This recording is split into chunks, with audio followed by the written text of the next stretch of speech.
आप सभी के लिए कुछ महत्वपूर्ण प्रश्न है और आप सभी लोग इसका जवाब बताएं।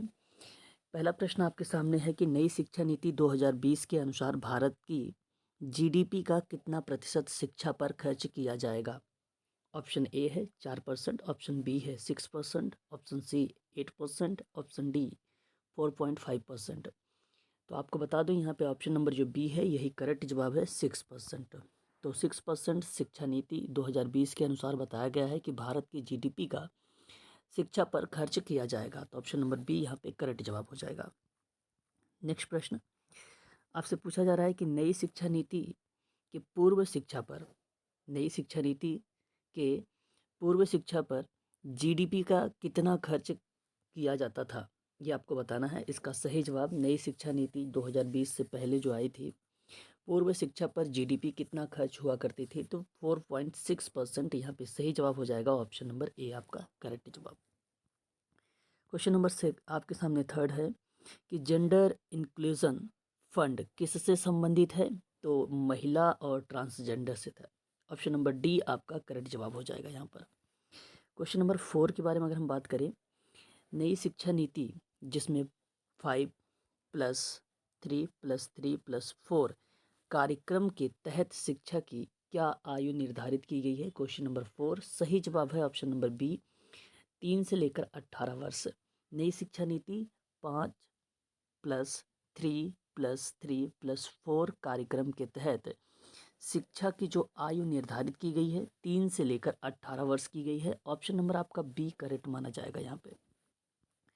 क्वेश्चन नंबर आपके सामने है, क्वेश्चन नंबर 5 आपसे कह रहा है कि नई शिक्षा नीति के तहत उच्च शिक्षा किस कक्षा से छात्रों को प्रदान की जाएगी। क्वेश्चन नंबर 5 नंबर का है, तो ये आपको मैं बता दूं ऑप्शन नंबर ए आपका करेक्ट हो जाएगा 9वीं कक्षा से 12वीं कक्षा तक। तो ऑप्शन नंबर ए जो आपका है यही सही जवाब है। नई शिक्षा नीति के तहत जो है उच्च शिक्षा को क्लास 9th से लेकर 12th तक के बच्चों को प्रदान की जाएगी, यह बात कही गई है नई शिक्षा नीति 2020 में। क्वेश्चन नंबर अगर हम 6 की बात करते हैं तो हमारे सामने है नई शिक्षा नीति के तहत बीएड डिग्री कोर्स के कितने वर्षों के लिए किया गया है। तो नई शिक्षा नीति के तहत बीएड डिग्री की कोर्स को कितने वर्षों के लिए किया गया है, तो मैं आपको बता दूं 4 वर्षों के लिए किया गया है। यदि आप एमए हैं तो आपके लिए 2 वर्ष का आपके लिए 1 वर्ष का होगा, फिर बीएड फिर आपके लिए 1 वर्ष का होगा। तो नई शिक्षा नीति के तहत अगर बीएड डिग्री कोर्स का कितने वर्षों के लिए किया गया है, तो आप सभी जवाब देंगे ऑप्शन नंबर डी को कि 4 वर्षों के लिए। क्वेश्चन नंबर आगे चलते हैं। नेक्स्ट क्वेश्चन है कि नई शिक्षा नीति के तहत स्कूल में छात्रों को मातृभाषा में शिक्षा किस कक्षा तक प्रदान की जाएगी। क्वेश्चन नंबर 7 है आपके सामने, 5वीं कक्षा तक। ध्यान रखिएगा, नई शिक्षा नीति के तहत स्कूल में छात्रों को मातृभाषा में शिक्षा किस कक्षा तक प्रदान की जाएगी, तो इसका सही जवाब हो जाएगा ऑप्शन नंबर सी 5वीं कक्षा तक। आपका यही सही जवाब है। आगे अगर हम बात करते हैं उच्च शिक्षा ग्रॉस इनरोलमेंट रेशियो को 100% तक लक्ष्य रखा गया है और ये कितने वर्ष तक चलेगा। आपको पूछा जा रहा है आप सभी से कि ग्रॉस इनरोलमेंट रेशियो को 100% तक लक्ष्य रखा गया है 2035 तक। आप सभी का जवाब होगा ऑप्शन नंबर बी। आगे हम बात करते हैं कि उच्च शिक्षा में 2008 का यानी 2018 का ग्रॉस इनरोलमेंट रेशियो कितना प्रतिशत था। तो यानी आपसे पूछा जा रहा है कि उच्च शिक्षा में 2018 का ग्रॉस इनरोलमेंट रेशियो का प्रतिशत कितना है या कितना था। तो मैं आपको बताऊं इस प्रश्न का सही जवाब 26.3% 2018 तक का। ठीक है। क्वेश्चन नंबर अगर हम बात करते हैं 10 का कि शिक्षा नीति के तहत किस डिग्री को हटाने की बात कही गई है, तो एमफिल को हटाने की बात कही गई है। यहाँ पे ऑप्शन नंबर बी करेक्ट हो जाएगा आपका। अगर हम बात करते हैं national curriculum framework for in education की स्थापना जो है ये कब किया गया था, कब की जाएगी, तो मैं आपको बता दूं 2021। यहाँ पे सही जवाब जो होगा ऑप्शन नंबर ए करेक्ट हो जाएगा 2021। क्वेश्चन नंबर अगर हम बात करते हैं 12 के बारे में, कह रहा है कि नई शिक्षा नीति का उल्लेखनीय मेरू शब्द का विस्तृत रूप क्या होगा।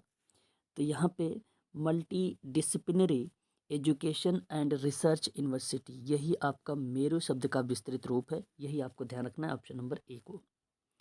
आगे बात करते हैं क्वेश्चन नंबर 13 के बारे में कि नेशनल इंस्टीट्यूट फॉर लैंग्वेज की स्थापना का मुख्य उद्देश्य किन भाषाओं को प्रोत्साहन देना था। तो पर्शियन, पॉली, प्राकृतिक, ये 3 भाषाएं जो दी गई हैं, ये नेशनल इंस्टीट्यूट फॉर एजुकेशन की स्थापना का मुख्य उद्देश्य रखा गया था, इन भाषाओं को प्रोत्साहित किया गया था। तो ऑप्शन नंबर डी आपका करेक्ट जवाब हो जाएगा यहाँ पे। अगला प्रश्न लेते हैं। आपके सामने प्रश्न है कि राष्ट्रीय शिक्षा नीति में संशोधन किस वर्ष किया गया था। संशोधन किस वर्ष किया गया था। तो 1992 में किया गया था। ध्यान रखिएगा, राष्ट्रीय शिक्षा नीति में संशोधन किस वर्ष किया गया था। तो वर्ष 1992 में किया गया था। आगे हम बात करते हैं कि प्रथम राष्ट्रीय शिक्षा नीति भारत में कब लाई गई थी। प्रथम राष्ट्रीय शिक्षा नीति भारत में कब लाई गई थी। तो 1968 में लाई गई थी, आप लोग ध्यान रखिएगा। आगे बात करते हैं। क्वेश्चन नंबर आपके सामने है कि किस राष्ट्रीय शिक्षा नीति में 1992 में संशोधन किया गया था। 1992 में संशोधन किया गया था, तो द्वितीय शिक्षा नीति में संशोधन किया गया था। उसके बाद आप लोगों को पता होगा पहली जो शिक्षा नीति आई थी 1968 में आई थी, ये ध्यान रखेंगे आप लोग। और जो दूसरी शिक्षा नीति लाई गई थी वो 1986 में लाई गई थी। ठीक है, तो आप लोग यहाँ पे लगाएंगे जवाब इसका ऑप्शन नंबर बी को, यानी सेकंड आपका सही जवाब हो जाएगा। नई शिक्षा नीति 2020 के तहत स्कूली शिक्षा को कितने स्तर पर बांटा गया है। तो ये भी सही जवाब है, 3 स्तर पर डिवाइड किया गया है इसको। तो ध्यान रखिएगा, ये प्रश्न है स्कूली शिक्षा को, तो 3 स्तर कहेंगे, 5+3+3 प्राथमिक हो जाएगा, और आपका फिर मध्यम हो जाएगा, फिर उसके बाद माध्यमिक हो जाएगा। ठीक है, और उच्च जो है आपका 4 स्तर पर आ जाते हैं, 4 स्तर पर, वो आपका होता है जो 4 वाला, वो उच्च स्तर पर होता है। लेकिन यहाँ पे स्कूली शिक्षा को 5+3+3 रखा गया है, ये आप ध्यान रखेंगे। नेक्स्ट बात करते हैं हम लोग, यहाँ पे नई शिक्षा नीति किसकी अध्यक्षता में तैयार की गई है, ये भी क्वेश्चन आपके सामने है। तो नई शिक्षा नीति किसकी अध्यक्षता में तैयार की गई है, क्वेश्चन नंबर 5, यहाँ पे सही जवाब हो जाएगा ऑप्शन नंबर ए, कस्तूरबी रंजन का नाम आता है। ठीक है, आप सभी लोगों को ध्यान रखना होगा। आगे हम बात करते हैं नई शिक्षा नीति 2020 के तहत आपसे पूछा जा रहा है HHRO के द्वारा बुनियादी साक्षरता और संख्यात्मक ज्ञान के लिए एक राष्ट्रीय मिशन की स्थापना की जाएगी। तो इसका जो सही जवाब हो जाएगा आपका ऑप्शन नंबर ए सही हो जाएगा, national mission on fundamental literacy. ठीक है, आप इसमें बोल भी सकते हैं लिटरेंसी, न्यूमेरिक जो है आपका हो जाएगा न्यूमेरेसी। ठीक है, आप लिख लीजिए न्यू मोर सी। ठीक है, तो ये भी आपका हो सकता है, लेकिन आप यही इसका जो है करेक्ट जवाब हो जाएगा कि नेशनल जो मिशन है ऑन फंडामेंटल लिटरेंसी, यही आपका करेक्ट जवाब हो जाएगा। आगे अगर हम बात करते हैं यहाँ पर क्वेश्चन नंबर नेक्स्ट लेते हैं।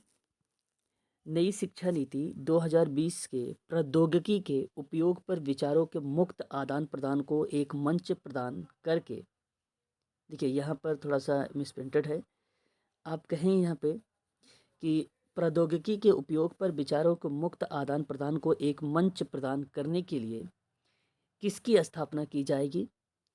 तो ये आपको बताना है। आपका ऑप्शन नंबर ए करेक्ट हो जाएगा, नेशनल एजुकेशन टेक्नोलॉजी फॉर्म। तो फॉर्म नहीं होगा, फॉर्म होगा FOURM होगा। ठीक है, ये आपका करेक्ट जवाब हो जाएगा ऑप्शन नंबर ए। आगे अगर हम बात करते हैं यूनेस्को द्वारा भारत में कितनी भाषाओं को लुप्त प्राय घोषित की गई है। तो इस प्रश्न का सही जवाब जो होगा 197, ऑप्शन नंबर सी वाला करेक्ट जवाब हो जाएगा।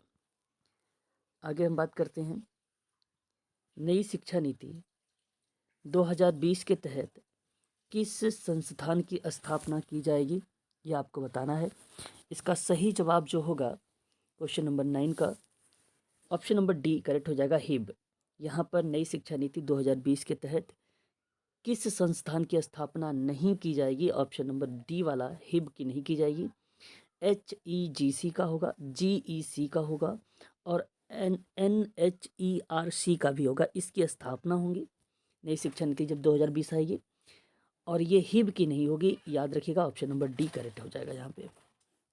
आगे बात करते हैं क्वेश्चन नंबर, यहाँ पर नई शिक्षा नीति किस संस्थान के सशक्तिकरण की अनुशंसा करती है? क्वेश्चन नंबर 10 है आपका। तो ऑप्शन नंबर ए आपका सही हो जाएगा, CABE, central board of education. यही सही जवाब है, ऑप्शन नंबर ए। आगे हम बात करते हैं